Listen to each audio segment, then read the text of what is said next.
Dan semuanya kemudian dikulik satu persatu, termasuk juga oleh Snoop Horgonya yang diturunkan di Indonesia pada awal abad ke-19.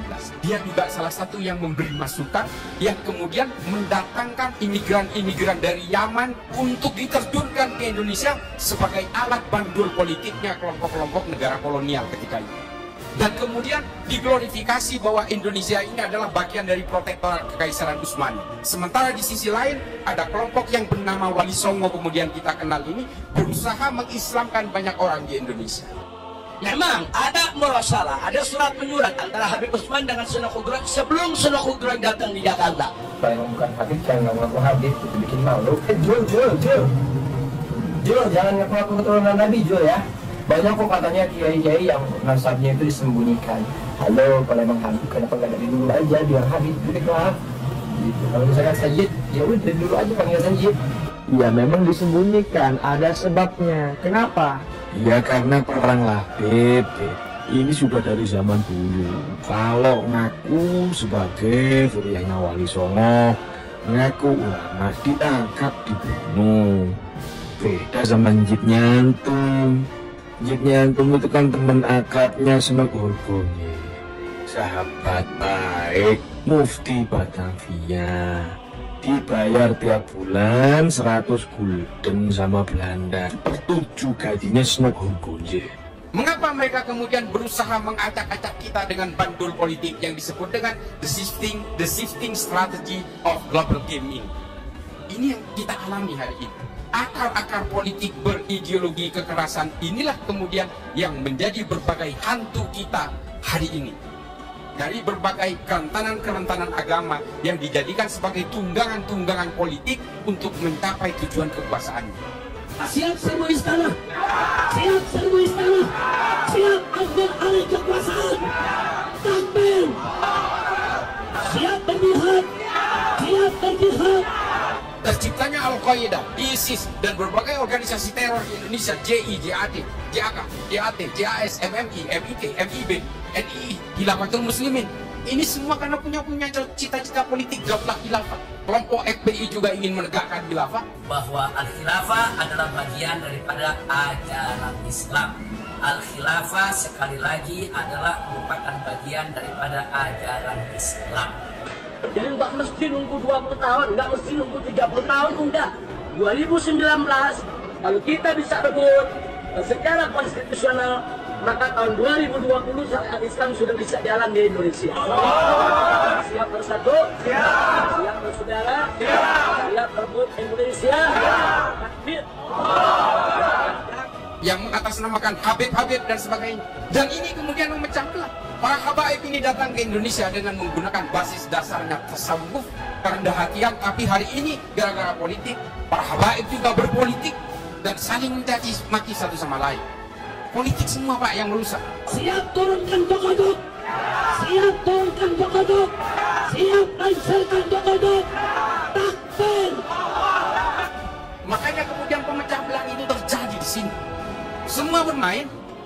Dan kita semua hari ini orang-orang Islam yang betul-betul bego, mau aja dikasih infiltrasi ideologi semacam ini. Mereka merasa ingin memberdayakan, ingin menjayakan Islam. Padahal mereka sedang dalam jebakan Batman. Kami adalah majikan kalian, kami adalah pemilik bangsa, kami adalah pemilik kedaulatan Indonesia. Bahwa semua agama mengalami kerentanan kekerasan yang berbasis radikal, ekstrim, dan teror ketika mereka terlibat dalam kepentingan-kepentingan politik. Pertentangan-pertentangan politik ini kemudian membuat orang-orang Eropa, kolonial Eropa, membuat satu kesimpulan bahwa semua kelompok agama ini harus dijadikan mesin-mesin politik sebagai alat untuk menghegemoni negara-negara jajahan. Lalu diutuslah 25 orang Eropa untuk berpura-pura menjadi Islam, berpura-pura menjadi Hindu, berpura-pura menjadi Buddha, untuk ingin tahu apa kelemahan Hindu, kelemahan Buddha, dan kelemahan Islam. Oleh kapan ngaku ahli sunnah jamaah ngajarkan benci sama habaib? Oleh apa? Anda karena hanya kepentingan sesaat, Anda sudah fitnah habaib kemana-mana sekarang. Tanggung jawab nanti sama Rasulullah. Kami dan datuk-datuk kami tidak pernah mengajarkan kebencian kepada siapapun. Kami datang ke Indonesia bukan untuk menjajah kepada Anda, tapi kami dan tentu kami semuanya datang kepada Anda untuk mencetak ulama kiai-kiai ada di Indonesia ini. Datuk kami adalah bukan makan harta Anda. Lihat bagaimana sekarang semuanya. Anda muhibbin, Anda cinta kepada habaib, Anda ada di sini. Habaib bagaimana menghargai Anda? Dipotongkan kambing 100 lebih untuk Anda. Anda datang ke sini bawa apa? Paling gula 1 kilo. Ditemukanlah rahasia kelebihan dan kekurangan dari setiap agama ini. Islam terutama, kemudian dibuat satu kesimpulan bahwa orang Islam jangan sampai berkenalan dengan ilmu pengetahuan. Yang kedua, orang Islam diharuskan untuk diperkenalkan dengan cita-cita politik. Kalau orang Islam ini berkenalan dengan cita-cita politik, maka mereka akan saling tikam sesama orang Islam dan mereka akan saling bunuh sesama orang Islam. Mereka akan cenderung menghabisi siapapun yang berbeda dengan keimanannya. Siap korbankan nyawa demi habaib. Siap korbankan nyawa demi habaib. Siap korbankan nyawa demi habaib. Allahu Akbar. Kita berjalan. Kita berjalan kawan. Kita akan melawan sampai akhir. Saya ingatkan kepada semua umat Islam, siapkan senjatamu, siapkan senjatamu. Kalau besok ada panggilan jihad untuk menghabisi PKI yang ada di mana saja, siap tidak? Siap tidak? Takbir! Takbir! Sehingga akhirnya Pak, agama mengalami kerentanan untuk dipakai sebagai alat melegitimasi berbagai perjuangan-perjuangan politik untuk menguasai negara. Apakah di dalam Islam sejarah ini dimulai hari ini? Tidak. Sejak zaman Rasulullah sudah ada kelompok radikal yang diwakili oleh Zulhuwaisirah At-Tamimi. Berasal dari mana? Dari Najd. Dialah yang pertama kali marah kepada Nabi karena dianggap Nabi tidak adil ketika membagi ghanimah, harta rampasan perang. Lalu kemudian Nabi mengeluarkan perkataan, kelompok ini yang nanti kelak, kelompok ini akan seperti anak panah yang lepas dari busurnya, yang menjadi liar dan sulit dikontrol orang lain. Ketika dia membaca Al-Quran, dia hanya sampai tenggorokannya aja, tidak sampai kepada hati. Maka kalian para pejabat, kalian para pemerintah, cukup sudah kalian tindas kami, cukup sudah kalian tipu kami, cukup kalian bikin kami sesalah dengan berbagai macam hal dan perkara-perkara. Cukup sudah, jangan sampai kami mulai bertindak, jangan sampai kami mulai berdiri, jangan sampai kami mulai bangun. Kalau sudah hilang kepercayaan kami sebagai rakyat kepada kalian para pejabat, maka jangan salahkan kami kalau kami gulingkan kalian dari kursi-kursi pemerintahan, saudara-saudara. Saya mau tanya, Asmaja siap bersatu tidak? Asmaja siap bersatu tidak? Siap habisi aliran sesat? Siap habisi PKI? Siap habisi Kristen radikal? Takbir! Kelompok ini kemudian membesar, diteruskan oleh Amr bin Bakir At-Tamimi, kemudian diteruskan oleh Abdurrahman bin Muljam At-Tamimi. Inilah kelompok yang disebut dengan kelompok Khawarij. Mereka akan menjadi kerikil dalam sepatu setiap kekuasaan siapapun. Dia tidak akan berhenti sampai dia sendiri yang berkuasa. Tapi memang Tuhan tidak pernah memberi izin dia untuk berkuasa sampai hari ini. Kalau kemudian kelompok-kelompok sayap kanan, ekstrem kanan seperti ini tidak pernah berkuasa dan tidak pernah menang pilpres di Indonesia, berarti Tuhan masih menyayangi bangsa ini. Berita bohong, fitnah, adu domba, caci maki luar biasa. Alhamdulillah bisa ketangkep yang menyebarkan fitnah. Itu namanya Muslim Cyber. Koordinatornya Habib bin Ahlul Bait. Salaman, cium tangan. Saya mau salaman sama Habib itu. Namanya Muhammad Lutfi Al-Habsyi, dari tempat itu koordinator penyebar fitnah adu domba. Mau cium tangan? Habib mau cium tangan? Kayak sambil beli orang nggak sopan kami cium tangan. Mulai kapan? Nggak baca kita, mente. Nggak baca kita. Mau usah jadi kiai, bukan kiai ente. Palsu kau. Wallahi palsu. Kamu yang menyesatkan umat. Kamu yang menyesatkan umat. Nggak usah diikuti model demikian. Nggak usah diikuti model demikian.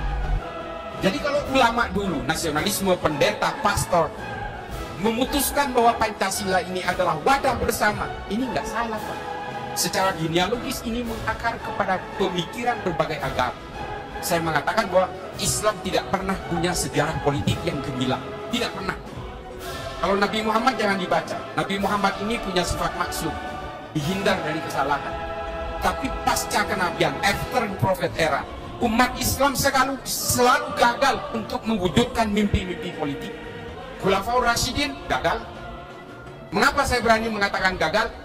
3, bahkan saya mengatakan 4 dari khalifah paling utama itu juga mati terbunuh. Kenapa? Habib Rizik, kami, saya berkali-kali dicoba untuk dibunuh, saudara-saudara. Berkali-kali percobaan pembunuhan, diracun, di penjara, berkali-kali ingin dibunuh. Kenapa? Karena di dalam tubuh kami mengalir darah Rasulullah. Bani Umayyah, 6 dari khalifahnya mati diracun. Cucu Nabi mati diracun, Sayyidina Hasan. Sayyidina Husain dibantai di padang Karbala, dipenggal lehernya, ditusuk ke ujung pedang kepalanya, lalu diarak di jalanan di Damaskus dan kemudian ditepuk tangan. Kemudian setelah itu ditaruh kepalanya di baskom, dipersembahkan kepada Yazid bin Muawiyah, rajanya. Nah ini karena apa? Karena politik. Permusuhan Sunni dan Syiah bertahan sampai hari ini 1421 tahun. Karena apa? Karena politik. Persoalan politik, Pak, mengatasnamakan agama. Semua kejahatan akan terlihat terhormat. Yazid tidak pernah merasa salah. Abdurrahman bin Muljam At-Tamimi membunuh Sayyidina Ali, sepupunya Nabi, mantunya Nabi, tidak pernah merasa bersalah sampai dibakar hidup-hidup pun dia tidak menyesal. Karena dia merasa membunuh orang kafir. Anjing itu nurut, Pak. Dikasih belum. Wah, dia seperti dikasih emas. Diajar. Disuruh lompat-lompat, disuruh menari-menari. Anjing. Begitulah ulama-ulama yang sogoan tuh. Anjing. Berani. Kenapa engkau zalimi rakyat? Berani. Kenapa kau hina abai? Dikasih sedikit lompat-lompat dia. Wah, dia merasa hebat. Kasih sekian melihat, wah, sudah. Anjing piaraan tuh. Biasa, Tuhan asal. Ada kori anjing gitu. Sampai di anjing yang dikotori. Tidak akan sahabat dan makanan pada makan itu.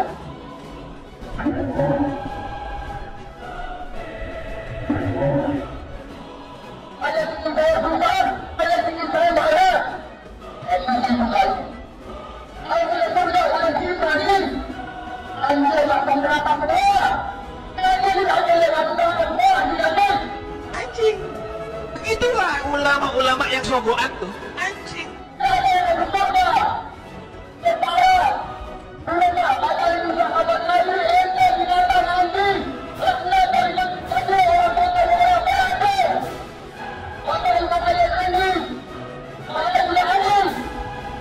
Semua agama diturunkan oleh Allah, oleh Tuhan, ketika manusia sudah lalai dalam kemanusiaan dan kedamaian.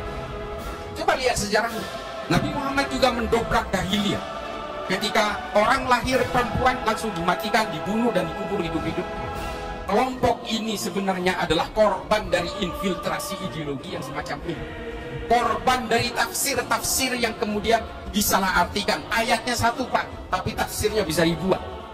Anda lihat sekarang syarifah yang tidak taat kepada Rasulullah membuka aurat, sekarang sudah digandeng dengan orang lain. Tubuhnya yang dari daging Rasulullah, dari Fatimah Zahra, sekarang sudah dinikmati orang lain. Mereka tidak segan lagi, mereka tidak malu lagi, bahkan mereka bangga dengan kerusakannya. Masihkah kita masih belum sadar? Ayolah habaib, masihkah kerusakan ini kita biarkan dan sampai menimpa keluarga kita nantinya? Kita yang hidup ngeri, kita yang hidup merasa khawatir. Mungkin Muhammad bin Abdullah fi barzakhin, mungkin Fatimah Zahra. Saya ini juga Syarifah lah ya hitungannya, karena form saya Al-Jufri begitu ya. Akhirnya perjalanan hidup saya membawa akhirnya saya menikah dengan bukan sayyid, yaitu ahwal begitu ya istilahnya yang saya sampaikan tadi. Ya memang pastinya memenuhi pertentangan ya, karena seperti diketahui pada umumnya di Indonesia ini syarifah itu harusnya menikah dengan sayyid begitu ya, katanya sekufu, sekafah gitu atau sepadan, sederajat. Ketika Anda menikah dengan syarifah, itu ada maksiat di dalamnya. Apa maksiatnya? Anda menyakiti hati para Alawiyin. Kalau Anda menyakiti hati para Alawiyin, mau tidak mau Anda menyakiti hati Habibah Fatimah Zahra. Kalau Anda sudah menyakiti hati Habibah Fatimah Zahra, berarti Anda sudah menyakiti hati kekasih Allah Subhanahu wa Ta'ala, yaitu Nabi kita Muhammad SAW. Adakah kemaksiatan yang lebih besar daripada menyakiti hati Nabi kita Muhammad SAW? Ngawur ini. Nikah ini syariat Islam, syariatnya Allah dan Rasulnya. Justru dengan menikah itu melegalkan hubungan kiku-kiku. Kiku-kiku itu Nikahan pertama saya itu dengan Sayyid gitu ya, dan saya dikaruniai seorang putri, jadi saya sudah melahirkan Sarifah loh ini.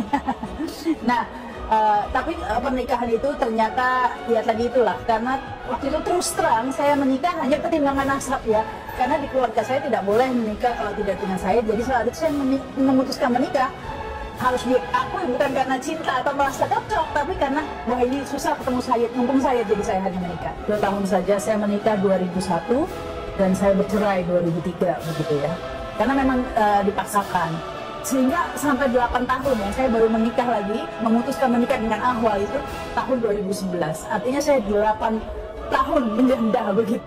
Kalau ada orang memiliki pemahaman bahwa status kezuriatan atau zuriyah dari jalur perempuan, dari syarifah, laki-lakinya bukan syarif, kemudian terputus nasabnya, maka sebenarnya orang ini telah mewarisi ajaran-ajaran kafir jahiliyah, mengatakan bahwa banuna banu abnaina wa banatuna banuhunna abna'ur rijalil aba'id.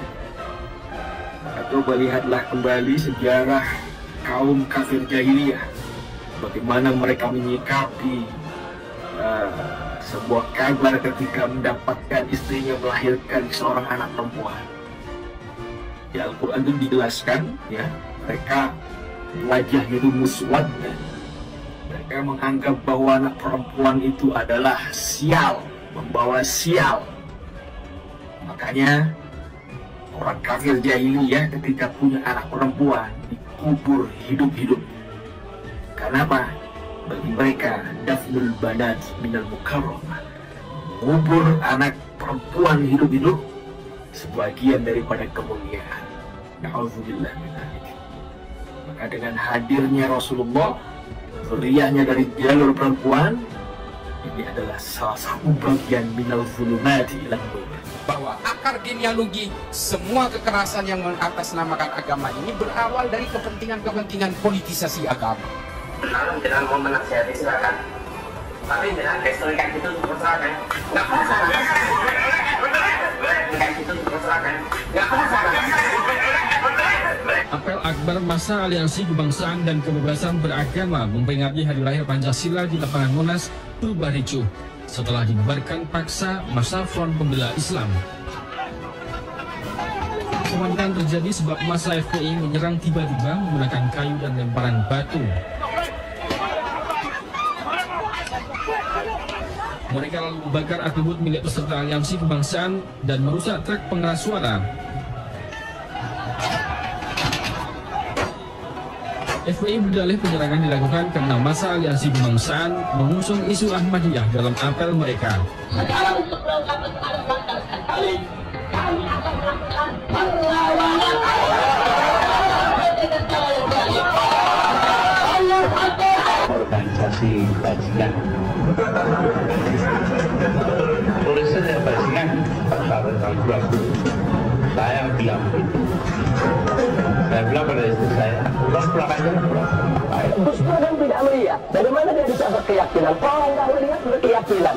Gus Dur itu buta mata juga buta hati. Gus Dur itu buta matanya, buta hatinya. 200 anggota Polres Jakarta Selatan yang bersiaga kewalahan menghadapi massa yang membabi buta melimpari gedung. 2 anggota polisi terluka akibat lemparan batu. Kalau yang pegang urusan penakut ya begini, maksudnya kan dia yang mau berabel, malah jadi kita yang berabel di tanah. Bahwa saat Gus Dur menjadi Presiden RI, Itu di salah satu stasiun televisi, Gus Dur menyatakan bahwa FPI harus bubar. Tapi alhamdulillah dengan pertolongan Allah, 4 bulan kemudian bukan FPI yang bubar, tapi Gus Dur yang bubar dari kekuasaan. Ya nanti harus ditangkap semuanya. Kalau sekarang ragu-ragu, nanti saja semuanya siapa yang apa itu ilmu-ilmu dan itu jangan terungkap. Ya Habib, kita nanti kalau presiden aja nggak bisa bubarkan FPI, nah gimana sekarang mau bubarkan FPI? Habib, dan kita nggak tembus dengan Yahudi. Kita harus melawan politisasi agama. Karena apa? Kalau kita mau memajukan agama kita masing-masing, baik yang Kristen, Hindu, Buddha, majukan dengan ilmu pengetahuan. Semua agama punya sejarah yang gemilang dengan ilmu pengetahuan. Islam punya sejarah panjang soal ilmu pengetahuan yang kemudian tidak mengenal perbedaan. Berbagai keilmuan Islam diadopsi oleh orang Eropa, dan kemudian orang Eropa yang beragama Kristen dan beragama Islam di Arab juga kemudian menjadi akselerator utama, pelumas utama dalam peradaban manusia.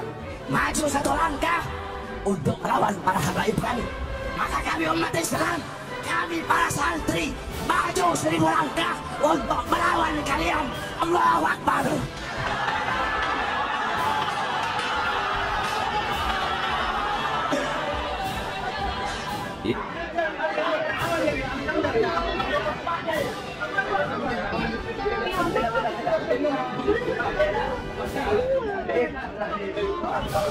Hati-hati Pak Jokowi, kalau sampai terjadi gerakan people power, maka Anda finish, Anda selesai.